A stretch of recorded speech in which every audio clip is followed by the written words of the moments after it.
E o texto da palavra de Deus de hoje, Salmo 96, versículo 1 em diante, que diz: Cantai ao Senhor um cântico novo. Cantai ao Senhor, todos os moradores da terra. Cantai ao Senhor, bendizei o seu nome. Anunciai a sua salvação de dia em dia. Anunciai entre as nações a sua glória, entre todos os povos as suas maravilhas. Porque grande é o Senhor e digno de louvor, mais tremendo do que todos os deuses. Porque todos os deuses dos povos são coisas vãs, mas o Senhor fez os céus. Glória e majestade estão ante a sua face, força e formosura no seu santuário. Dai ao Senhor, ó famílias dos povos, dai ao Senhor glória e força. Dai ao Senhor a glória devida ao seu nome. Trazei oferendas e entrai nos seus átrios. Adorai ao Senhor na beleza da santidade. Tremei diante dele todos os moradores da terra. Dizei entre as nações: o Senhor reina. O mundo também se firmará para que se não abale. Ele julgará os povos com retidão. Alegrem-se os céus, regozijem-se a terra. Brame o mar e a sua plenitude. Alegre-se o campo com tudo o que há nele. Então se regozijarão todas as árvores do bosque ante a face do Senhor, porque vem a julgar a terra. Julgará o mundo com justiça e os povos com a sua verdade.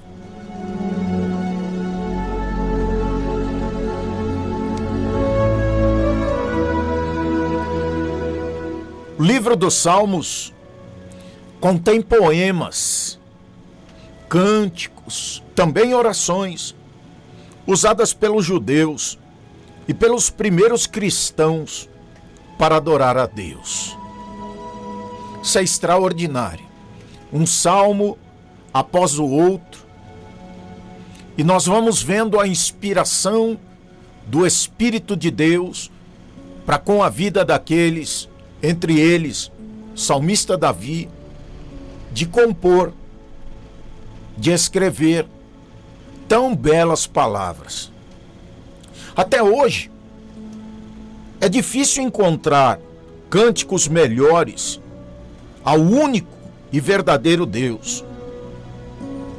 Nenhuma oração, nenhuma, é mais perfeita do que um cântico de louvor ao nosso Senhor. Ele é Rei dos Reis, Senhor dos Senhores e a autoridade máxima do universo. Os homens quiseram levantar deuses, muitos deuses ao longo desse tempo, ao longo da vida. Desde lá do Éden, passando pelo velho Abraão e através dos anos. Mas a grande realidade é que só existe um. E o homem ainda resiste, duramente, bravamente, reconhecer que ele é Deus, que ele é Senhor. A nossa mente, o nosso entendimento não é capaz de compreender tamanha grandeza, tamanho poder, tamanha graça, tamanha unção. Mas é de se lamentar. É para a gente ficar raciocinando, pensando, analisando. E lamentavelmente, muitas vezes, o nome de Deus é usado de forma desrespeitosa. E vã, por que não? Em piadinhas, em anedotas, em rodinhas e em referências vulgares. Olha, imaginemos, eu e você, se capazes fôssemos como o Senhor criou o universo. Dá para imaginar? Eu acho que por mais capaz, inteligentes e com QI elevado, nós não teríamos condições de imaginar como Deus criou todas as coisas.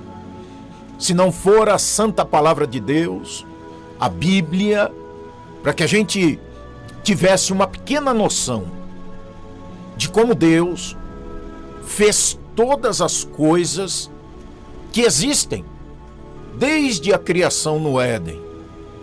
É inimaginável. Talvez com um pouco de ciência e algumas revelações divinas dentro da santa palavra de Deus, a gente tenha uma vaga ideia de como Deus criou tudo isso. Mas a nossa incapacidade, ela é real, ela é patente. A gente tem algumas referências apenas para entender o amor de Deus e o fato da criação. Porque se Deus já sabia que o homem seria rebelde, que o homem seria resistente, que o homem de alguma maneira viraria as costas para Deus, por que criá-lo então? Para que ter dor de cabeça? Mas Deus, no seu infinito amor e entendimento e propósito, nos criou. Então, se a gente for analisar o livro de Jó, é interessante a passagem de Jó. Ela é dolorosa, ela é difícil, e claro que os relatos bíblicos ali contidos nos trazem um ensinamento profundo. Mas, meus amigos, meus irmãos, o Senhor ali no livro de Jó o desafia perguntando: onde você estava quando lancei os alicerces da terra? Responda-me se é que você sabe tanto. Quem marcou os limites das suas dimensões? Talvez você saiba. E quem estendeu sobre ela a linha de medir e os seus fundamentos sobre o que foram postos? E quem colocou sua pedra de esquina? Quem representou o mar, pondo-lhe as portas? Essas perguntas estão contidas lá no livro de Jó, capítulo 38, a partir do versículo 1, que merecem inclusive ser lidos em adoração, mas que no caso de Jó então começa a questionar a Deus. E é claro que questionar significa: Senhor, por quê? O que eu fiz? Por que de tanto sofrimento? Por que de tantas dores? E nós vamos encontrar Jó perguntando, querendo entender, querendo respostas plausíveis para aquele momento que ele estava passando. Porque se formos recordar, a partir do capítulo de número 1 do livro de Jó, bastante conhecido, Jó, um homem temente, fiel, se desviava do mal, amava a Deus, o reverenciava e, de repente, por permissividade de Deus, Jó tem a sua casa devastada, perde todos os seus filhos, todos os seus bens, isto num dia só. E de repente, ainda por permissão de Deus, Jó adoece. Jó adoece de uma doença mortal, diz a palavra de Deus. E ali, naquele sofrimento, ele também sofre a rejeição dos amigos que entendiam que Jó estava em pecado. A sua mulher, a sua esposa, vendo Jó sofrer, naquela situação, naquela condição, imagino ela pensando: não tenho nada para fazer que minimize o sofrimento de Jó. Ela diz: olha, amaldiçoa seu Deus e morre. A resposta de Deus talvez nem eu nem você daríamos. Ela poderia ser mais plausível. Não receberia eu o bem de Deus e também o mal? Então nós vamos ver Jó através dos capítulos. Até o capítulo de número 38 é uma saga, é uma história dolorosa, terrível, de sofrimento, mas que em dado momento, Jó, dentro da sua humildade, da sua intimidade com Deus, Jó vai questionar a Deus. Ele vai perguntar a Deus. Ele vai fazer algumas perguntas, buscando uma direção, buscando uma resposta. Por que aquela situação estava com ele, se ele era temente, fiel, desviava-se do mal? Deus o fizera um exemplo no meio da sociedade local. Jó era conhecido pela sua fidelidade. Ué, e por que tudo aquilo estava sobre a vida de Jó? Até para nós que estamos com o livro santo nas mãos, é difícil de entender. Claro que nós temos a resposta, já no capítulo 1, no capítulo 2, permissão de Deus, Deus deixou, o Senhor permitiu, colocou limites em Satanás, para que Satanás não tirasse, não cevasse a vida de Jó, mas permitiu uma devastação sem precedentes. Então, a partir do capítulo de número 38, Jó começa a questionar a Deus, perguntar, buscar uma suposta explicação referente às suas dores, às suas perdas e principalmente aos reveses que Jó estava sofrendo na sua vida. Aleluia! Mas eu noto também, eu observo no texto, uma postura de Jó que não mudou. Aleluia! Uma posição de Jó que não mudou. Quantas pessoas você conhece que passaram uma prova, uma provinha, e que de repente abandonaram a Deus por causa dessa provinha, por causa de um tratamento de Deus, por causa de uma situação onde Deus estava moldando a pessoa, o caráter, e de repente aquela pessoa não suportou. Quem sabe as perdas, as dores e as lutas provenientes desta prova de Deus. Pois é, parece que Jó, naquele instante, naquele momento, em que a prova vem, que a perda vem, que a devastação vem, perde todos os seus bens, perde todos os seus rebanhos, perde toda a sua família, menos a esposa, e de repente ainda vem a enfermidade. Quem suporta? Quem é que pode aguentar uma situação dessa?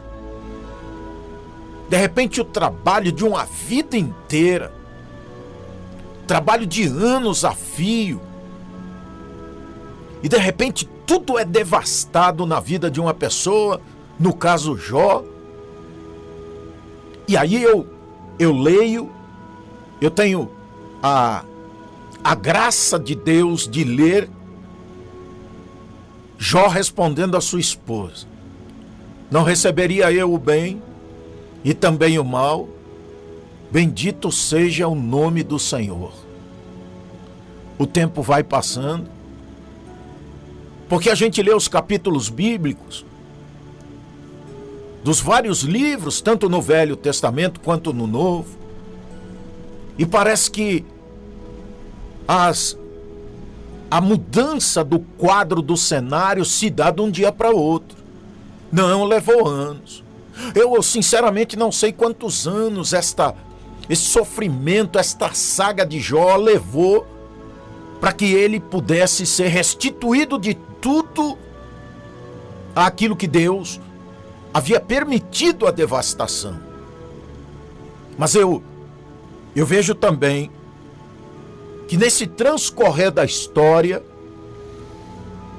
vejo Jó como qualquer um de nós, buscando uma explicação, perguntando, como quem diz: o que será que eu fiz que desagradou tanto a Deus para que isso me sobreviesse?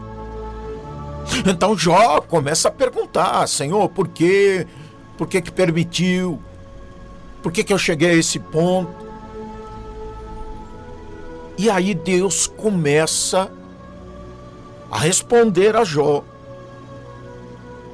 Lá pelo capítulo de número 38, a partir do versículo 4, Deus começa a responder. Ou melhor, questionar a Jó por causa da pergunta. Então Deus responde a Jó as perguntas que lhe foram feitas com outras 70 perguntas. E algumas delas são interessantes. Onde você estava quando eu lancei os alicerces da terra? Me responda, Jó. Quem marcou os limites das suas dimensões? Você sabe, Jó? Quem estendeu sobre ela a linha de medir? Você sabe, Jó? E os seus fundamentos? Sobre o que foram postos? Me responda, Jó. Quem colocou a pedra de esquina? Vamos, Jó. Se levante aí e me responda. Quem represou o mar, pondo-lhe portas? Ah, Jó. Então você não sabe. Ah, se a gente pudesse entender o senhorio de Deus, ou até mesmo a de Jesus, a quem foi dado todo o poder. Aleluia. A gente não tem sequer um fio de noção da grandeza do poder do Deus que nós servimos. E exatamente por não conhecermos a grandeza do Senhor, é que por muitas vezes nós entramos pela porta do pecado. Aleluia. E por que entramos pela porta do pecado? Porque desconfiamos que Deus existe e que Ele vai cumprir o que Ele prometeu e que Ele vai nos tirar do quadro, do processo, da dificuldade que nós estamos passando naquele momento. E de repente o desânimo bate, a falta de fé, confiança, ela é exaurida do nosso coração e a gente resolve fazer as coisas do nosso próprio jeito e andar segundo a nossa própria regra, sem ter a noção exata da grandeza, do poder e da autoridade de Deus sobre todas as coisas. Aí é que está o grande problema. A gente não pode entender o senhorio de Deus ou a de Jesus. E é por isso que a gente não teme. E é por isso que a gente fica naquela vida. Peca, pede perdão, toma ceia, peca de novo, pede perdão, toma ceia e vira um ciclo. Mas eu quero lembrar você agora que a Deus foi dado todo o poder, toda a honra, toda a glória e toda a adoração.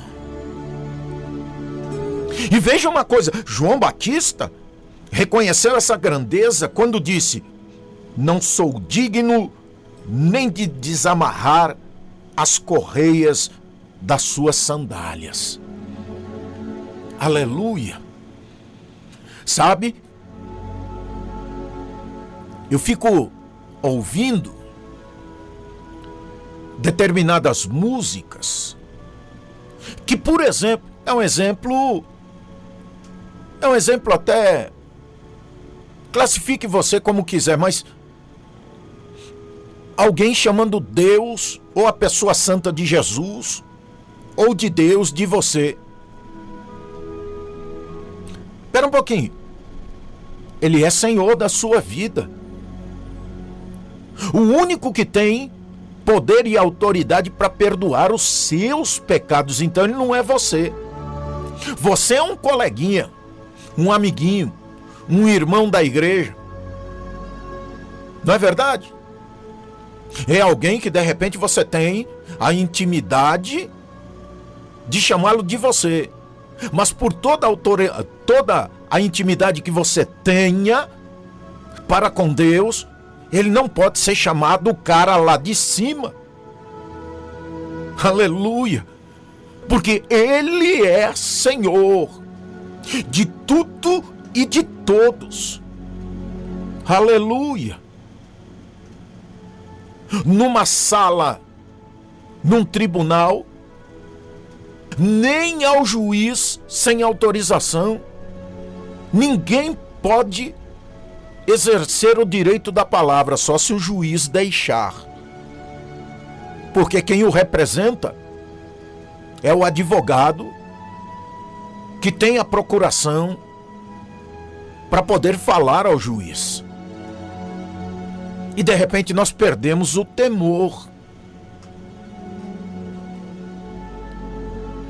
E quando a gente perde o temor, a gente trata Deus como qualquer um. Ei, você! Ei, amigo! E não pode ser desse jeito. Aleluia! Porque não pode, pastor, eu sou íntimo do cara lá de cima. Não, mas sobre ele há o senhorio, que detém todo o poder e autoridade sobre tudo e sobre todos. Aleluia!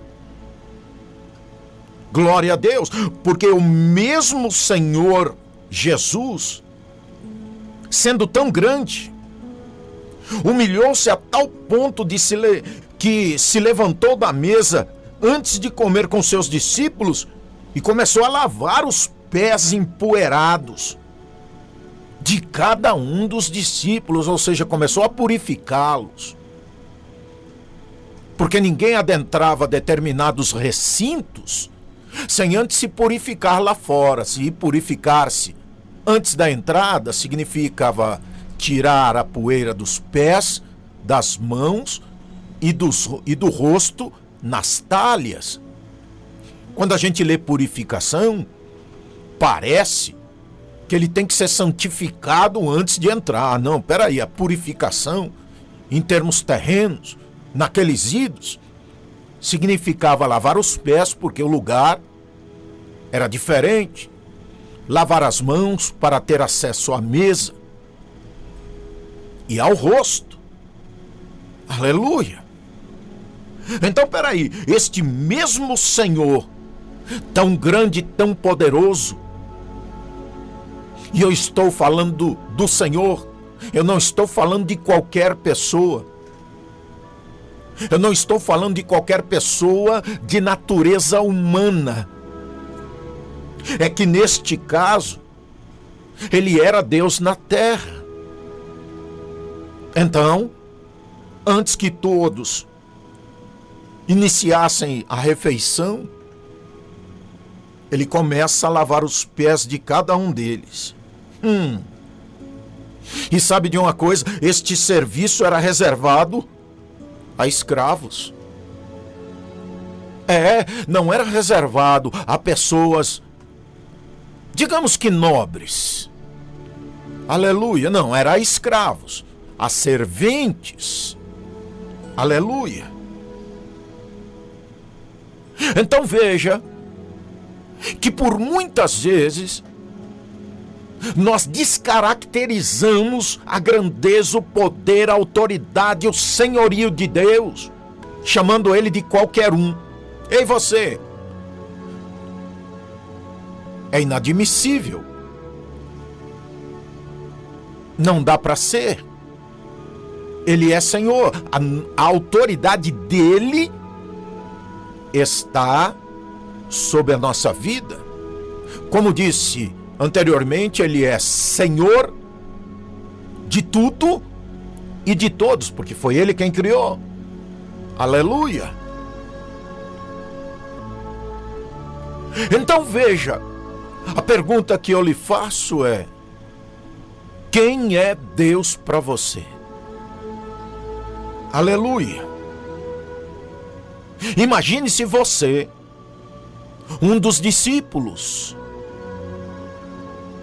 um daqueles que estava naquele cenáculo, ou melhor, naquele refeitório, que nada mais é do que a mesma coisa, para fazer aquela refeição com Jesus.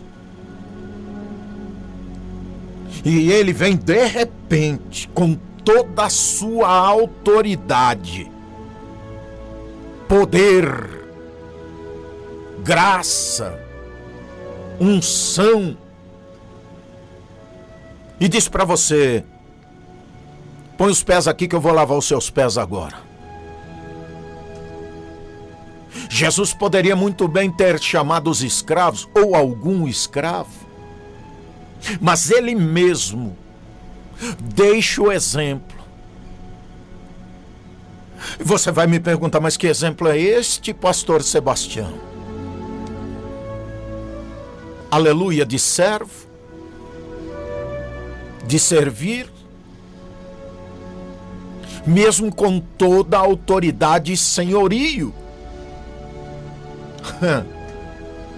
Aleluia. E vou lhe dizer, nessa mesma passagem de Mateus, mais tarde os soldados romanos executaram a Jesus, não é? Crucificando, e ainda exclamaram: verdadeiramente este era filho de Deus. Se até os seus executores reconheceram o senhorio, a grandeza, porque você chama Jesus, o Pai, o Filho e o Espírito Santo de você? Nós temos que rever o nosso conceito de adoração. Olha o que diz lá no livro do Salmo 92, versículo 8, quando o salmista diz: pois tu, Senhor, és exaltado para sempre. Aleluia. Então veja a grandeza de Deus sobre a vida de Jó. Aleluia. E veja também a sujeição de Jó em relação ao senhorio de Deus. Aleluia. Não receberia eu o bem, como também o mal? Bendito seja o nome do Senhor. Aleluia. E daí até o capítulo de número 42, nós vamos ver algumas coisas acontecerem sobre a vida de Jó, que em nada, momentaneamente, beneficiaria a mudança do seu cenário, do seu quadro, da sua situação. Mas aí, a partir do capítulo de número 42, aquele mesmo Deus que permitiu que Satanás devastasse a vida de Jó com perdas e enfermidades, coloca um ponto final no negócio. Sim, porque tem limite, tinha limite, havia limite. Aleluia. Deus havia permitido até um ponto.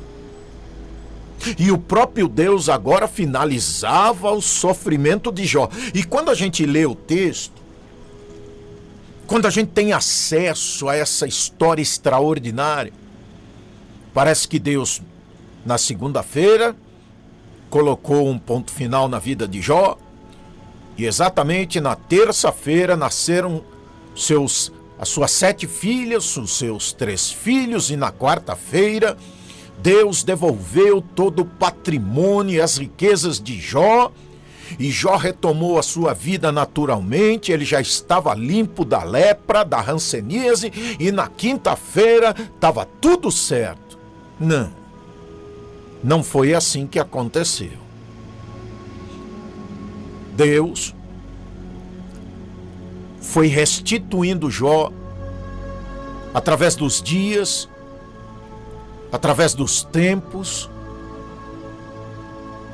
até que ele fosse totalmente ressarcido, restituído, sarado. Por quê, pastor? Por causa da sua fidelidade. Em nenhum dos 42 capítulos de Jó, você vai ver Jó se referindo a Deus como você, como colega. E olha, Jó era íntimo, hein? É que quanto mais intimidade a gente tem, mais folgado a gente vai ficando, né?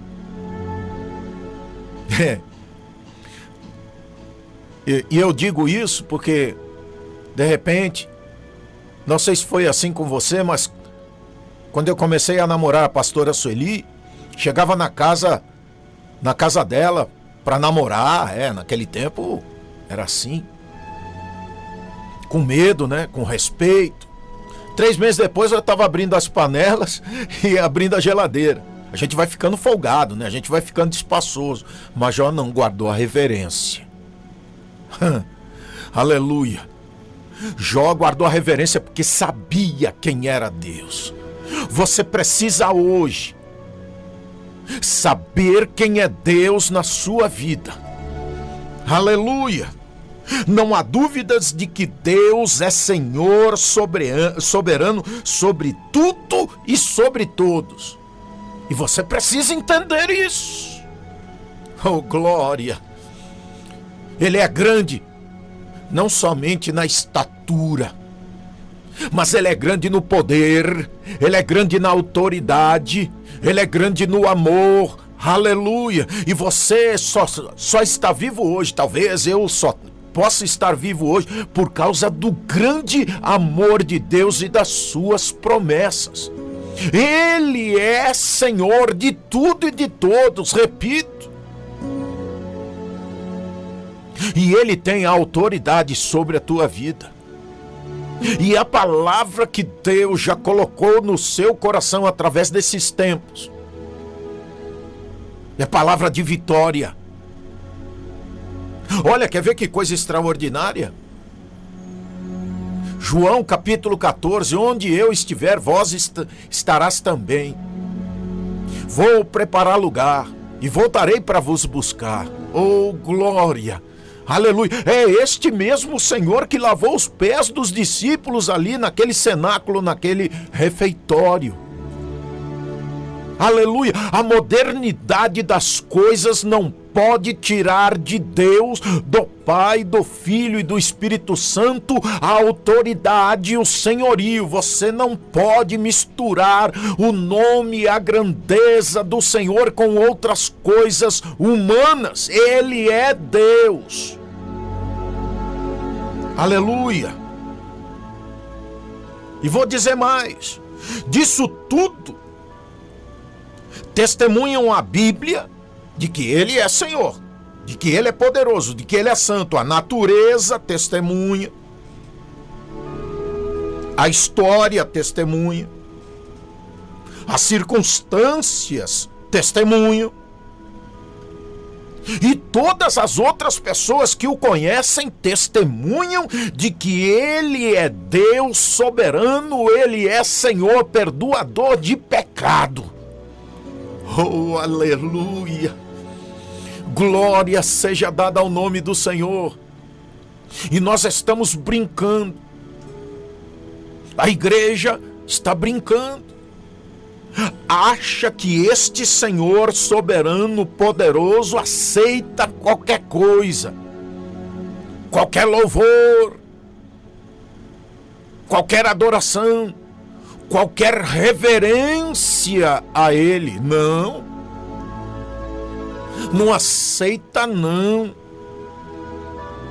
De maneira nenhuma, não aceita, não. Não vá pensando você que Deus aceita qualquer coisa e se alegra com qualquer coisa. A própria Bíblia esclarece o que agrada a Deus. Aleluia! A melhor coisa que podemos fazer hoje, agora, amanhã e sempre, é nos submeter a Ele, ao seu senhorio, à sua grandeza, ao seu poder, incondicionalmente. Aleluia! As coisas deste mundo caminham para o seu desfecho. Deus, através de Jesus Cristo, vem buscar a sua igreja.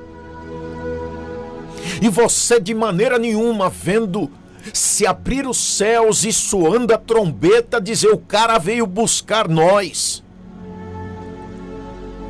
O humano Jesus veio buscar a gente. O cara tá chegando. Não tem jeito de ser assim. Ô, pastor Sebastião, tu tá ficando quadrado, retrógrado, quanto mais passa o tempo. Não sou eu, não. Aleluia. Nenhuma das minhas palavras aqui, elas terão ressonância, porque é palavra humana. Mas eu estou lhe trazendo hoje uma palavra do Senhor que é para você começar a mudar o cenário da tua história e da tua vida a partir do tratamento que você vai dar ao teu Senhor e Salvador Jesus Cristo. Aleluia! Então a melhor coisa que a gente pode fazer é nos submeter a grandeza, o poder, a autoridade, ao senhorio, a Ele incondicionalmente. Ou seja, não tem essa de o cara lá de cima. Não tem essa de adoro você, Jesus. É Senhor. Aleluia. Ah, se eu chamasse meu pai e minha mãe de você. Isso é coisa moderna. Naquele tempo era Senhor meu pai, Senhora minha mãe, bença pai, bença mãe. E hoje não, hoje é você. E hoje são outras coisas que você sabe muito bem o que acontece. Mas sabe, só o amor de Deus explica porque Ele, tão grande em sua majestade soberana, aceitou se tornar-se pequeno como um de nós. Por exemplo, lavando os pés dos discípulos. Ele não tinha autoridade para mandar um escravo? Tinha. Ele não tinha poder para dar ordem? Tinha. Ele não poderia de repente estender a sua mão e fazer tudo isso através de uma determinação dele próprio? Poderia. Mas deixou o exemplo. E nunca perdeu a sua majestade. O planeta atravessou o que atravessou através dos anos, através dos tempos. Mas ele nunca perdeu a sua majestade, nem a sua autoridade, e tudo que aconteceu, está acontecendo e acontecerá é por causa da sua palavra. Aleluia. E a sua palavra veio, foi lançada e não volta para ele vazia. Antes fará o que apraz ao Senhor. Aleluia. Pois tu és Senhor, és exaltado para sempre. Você adoraria qualquer um? Vou ali adorar fulano de tal. É homem. Mas ele não, ele é Senhor. Ele tem toda a autoridade no céu e na terra, sobre tudo e sobre todos. Adore-o hoje. Reverencie-o hoje. Levante a adoração da sua voz do que você é ao único Deus.